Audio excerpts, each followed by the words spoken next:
সকালের জলখাবার হোক বা বাচ্চার স্কুলের টিফিন, দারুণভাবে হিট। প্রথমে ময়দাটাকে মেখে নিয়েছি নুন, চিনি, টক দই, সামান্য তেল আর জল দিয়ে। তার থেকে একটা লেচি কেটে নিয়েছি, সেই লেচিটাকে একটা বিশাল বড় একটা রুটির মতো বেলে নিলাম। এবার এই রুটিটার মাঝখানে দেব একটা চিজ স্লাইস।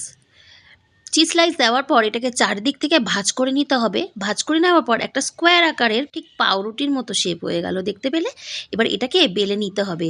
বেলতে বেলতে ঠিক যেন মোগলাই পরোটার মতো হয়ে যাবে। তোমরা বুঝতেই পারবে না এটা আমি মোগলাই পরোটা বানাচ্ছি কি পিৎজা বানাচ্ছি। যাই হোক, যেহেতু ঘরোয়া পিৎজা হচ্ছে, তো তাই তোমরা কিন্তু দোকানের পিৎজার মতো শেপ খুঁজতে যেও না।